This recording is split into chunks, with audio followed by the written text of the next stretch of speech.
NFC spiritual ప్రేక్షకులకు స్వాగతం. ఈ వారం రాశిఫలాలు పరిశీలిద్దాం. వసుదేవసుతం దేవం కంసచాణూరమర్దనం దేవకీ పరమానందం కృష్ణం వందే జగద్గురుం. ఓం శ్రీ రాధాకృష్ణాభ్యాం నమః.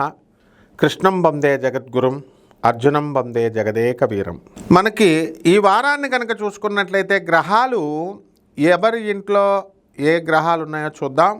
కుంభరాశిలో రాహువు శని వక్రించి మరి మీనరాశిలో ఉన్నాడు. అలాగే కుజుడు మనకి ఈ యొక్క మిథున రాశిలో ఉన్నాడు. ఆ తర్వాత మనకి కేతువు రవి ఇద్దరు కూడా సింహరాశిలో ఉన్నారు. బుధుడు గురుడితో కలిసి కర్కాటక రాశిలో ఉన్నాడు. దాని తదనంతరం ఆఖరి రోజుల్లో సింహరాశిలోకి బుధుడు వస్తున్నాడు. అంటే రవి బుధ కేతువులు ముగ్గురు కూడా సింహరాశిలో ఉన్నారు. ఈ విధంగా ఉన్నప్పుడు ద్వాదశ రాశుల వారందరికీ కూడా ఒక్కొక్క రాశి వారీగా ఏ ఫలితాలు ఇస్తాయో మనం చూద్దాం.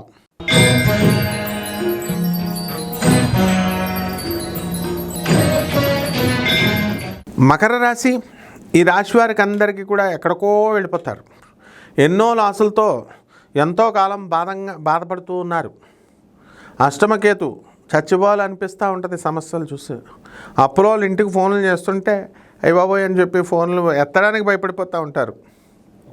జస్ట్ 6 years బ్యాక్కి వెళ్తే మీరు కింగ్లు, ఏలినట్స్ అని వచ్చిన తర్వాత డౌన్ఫాల్ అయ్యారు. ఈ విషయం పదే పదే గుర్తుపెట్టుకుంటూ ఉంటారు. కాబట్టి ధనస్థానంలో వాక్యస్థానంలో రాహు వచ్చాడు. ఈ విషయాలంతా గుర్తుపెట్టుకొని నేను ఇలా బతికాను, నేను ఇన్ని 100 కోట్లు సంపాదించాను, ఇప్పుడు నా పరిస్థితి ఎలా అయిపోయింది, నేను మోసపోయాను అనుకుంటూ ఆయన నోటికి సంబంధించినటువంటి వ్యసనాలు రావాలి. కాబట్టి బాటిల్ మీద బాటిళ్ళు కొంతమంది లేపడానికి అవకాశాలు ఉంటాయి. అలాగే సోదరులకి డబ్బులు బాగా ఇస్తారు. అక్కా చెల్లెళ్ళందరికీ కూడా వాళ్ళ డెవలప్మెంట్కి వాళ్ళందరూ కూడా డెవలప్ అవుతారు చక్కగా. అది చూసి మీరు సంతోషపడతారు. కానీ వాళ్ళు మళ్ళీ థ్యాంక్స్ చెప్పలేదని బాధపడతా ఉంటారు. మీరు ప్రతిఫలాన్ని ఆశించొద్దు, చేసుకుంటూ వెళ్ళిపోండి. ఆదాయాలు బ్రహ్మాండంగా పెరిగిపోతాయి. మీకు భార్య భర్తలు ఇద్దరు కూడా ఉద్యోగాలు వేరే వేరే చోట్ల చేస్తున్నటువంటి వాళ్ళందరూ కూడా ఉద్యోగాలకి మీకు ఒకే చోటకి ట్రాన్స్ఫర్ రావడం అనేటటువంటిది చాలా సంతోషకరంగా ఉంటుంది. మీ పిల్లల చదువు కోసం మీ హస్బెండ్లు కోచింగ్ సెంటర్స్లో చేర్పించి స్కూల్ అయిపోయిన తర్వాత 5 గంటల నుంచి 8:30 దాకా ఇద్దరు వెళ్ళే అక్కడే కూర్చొని మరి పాఠాలు చెప్పిస్తూ ఉంటారు. ఇంత ఇదిగా పిల్లల్ని మీరు క్రమశిక్షణగా మీరు పెంచుతారు. అదేవిధంగా ఈ యొక్క రవి కూడా అష్టమ స్థితిగతుడు అవుతున్నాడు. కాబట్టి మీకు ప్రభుత్వం నుంచి కొంచెం థ్రెట్ అనేటటువంటిది ఉంటుంది. కాబట్టి ప్రభుత్వ విధానాల వల్ల మీరు కొంత ఇబ్బంది పడ్డం అనేటటువంటిది జరుగుతుంది. పరిహారాల దగ్గరికి వచ్చేసరికి రవి జపం చేయండి, రవి స్తోత్రాలు చదవండి.